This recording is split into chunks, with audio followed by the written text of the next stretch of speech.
उतना अच्छा। आने वाले वक्त का क्या भरोसा। भाभी भरोसा क्यों नहीं, हम तो हमेशा आपके बेटे को माँ बाप की तरह ही प्यार करेंगे। हाँ, लेकिन फिर भी मैं चाहती हूँ कि ये सारी प्रॉपर्टी मेरे बेटे के नाम हो जाए। अब मुझे नहीं लगता तुम दोनों को इसमें कोई भी परेशानी होगी, है ना? भाभी वैसे तो आप जो कह रही हैं वो बहुत जल्दबाजी है, लेकिन फिर भी अगर आपको ऐसा लगता है तो ठीक है, कल ही प्रॉपर्टी के पेपर बनवा लीजिए, मैं और माया उस पर साइन कर देंगे। इस तरह से अगले दिन प्रॉपर्टी के पेपर बनवाकर सारी प्रॉपर्टी दिलीप और कावेरी के बेटे के नाम पर करवा दी जाती है।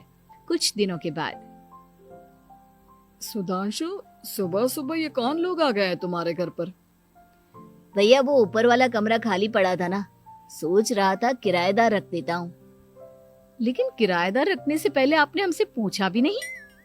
भाभी इसमें आपसे पूछने वाली क्या बात थी, हमें एक ही कमरे की जरूरत थी, इसलिए सोचा दूसरा कमरा किराए पर दे देते हैं, कुछ इनकम हो जाएगी। अरे माया, ये सारी प्रॉपर्टी अब मेरे बेटे के नाम पर है और यहाँ पर जो कुछ भी होगा उसके लिए तुम्हें मेरी या दिलीप की परमिशन तो लेनी पड़ेगी ना। हाँ सुधांशु, तुम्हारी भाभी ठीक ही तो कह रही है। अब देखो, तुमने खुद अपने हाथों से ये प्रॉपर्टी हमारे बेटे के नाम की है, वह अभी बहुत छोटा है, तो इस घर से रिलेटेड सारे फैसले तुम्हें हमसे पूछ कर लेने चाहिए। भाभी हमें तो लगा था कि आप हम लोगों से बहुत प्यार करती हैं, लेकिन आप तो हमारे साथ भेदभाव करने लगी। अरे, इसमें भेदभाव करने वाली क्या बात है? और मैंने कौन सा तुमसे कुछ गलत मांग लिया? अरे ले देकर मेरा बेटा इकलौता इस पूरे वंश का वारिस है, सब कुछ उसके नाम है। तुम्हें इस बात से जलन क्यों हो रही है? भाभी माया को जलन नहीं हो रही, वो तो बस ऐसे ही कह रही थी। सब जानती हूँ मैं, इसकी खुद की तो कोई औलाद पैदा नहीं हुई, बस इसीलिए जब देखो तब मेरे बेटे पर बुरी नजर डालती रहती है।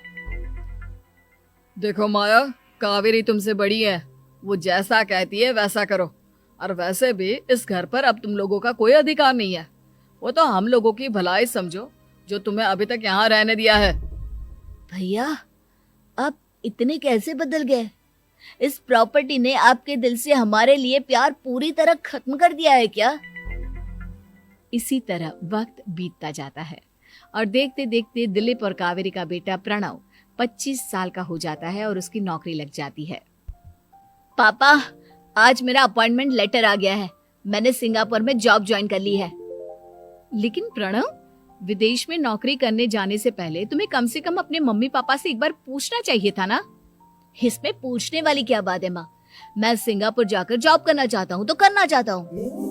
देखो प्रणव, हमने तुम्हारे लिए इतनी सारी प्रॉपर्टी यहाँ पर रखी हुई है, उन सब का क्या होगा? यहाँ रहो, बिजनेस करो।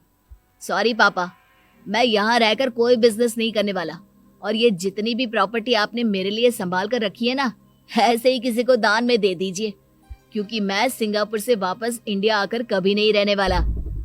दिमाग खराब हो गया है तेरा, जानता नहीं तेरी वजह से हमने तेरे चाचा चाची से लड़ाई करके पूरा घर तेरे नाम करवा दिया था। हाँ तो ऐसा करने से पहले आपको सोचना चाहिए था ना। और मम्मा, मैं तो वैसे भी उस वक्त 1 साल का था, मेरा इस मैटर से कोई लेना देना नहीं है। कैसी बात कर रहा है ये लड़का? अरे तेरी वजह से अपने छोटे भाई से दुश्मनी लेकर बैठा हूं मैंने तो उसे घर से भी निकाल दिया। जानता नहीं तू, बाजू वाले घर में एक छोटा सा कमरा किराए पर लेकर रहते हैं तेरे चाचा चाची, और ये सब मैंने तेरे लिए किया। देखिए पापा, आपने जो कुछ भी किया अपने लिए किया, मैंने आपसे कब कहा था कि मुझे ये प्रॉपर्टी और घर चाहिए? और वैसे भी अपने भाई के साथ इस तरह का बिहेव करके आपने कोई अच्छा काम तो किया नहीं। तू सही कह रहा है बेटा, हमने तेरे चक्कर में अपने छोटे भाई जैसे देवर और बहन जैसी देवरानी को इस घर से निकाल दिया। बहुत बड़ी गलती हो गई मुझसे। ठीक है मॉम, तो अब आप अपनी गलती सुधारो, लेकिन मुझे तो फॉरेन जाना है, मैं वहीं जाऊंगा। अब आगे क्या करना है ये आपका डिसीजन है। और प्रणव सिंगापुर जॉब करने के लिए चला जाता है। कुछ दिनों के बाद जब दिलीप और कावेरी को अपनी गलती का एहसास होता है तो वो सुधांशु के घर पहुंचती है। सुधांशु, माया, हमें माफ कर दो, हमसे बहुत बड़ी गलती हो गई। क्या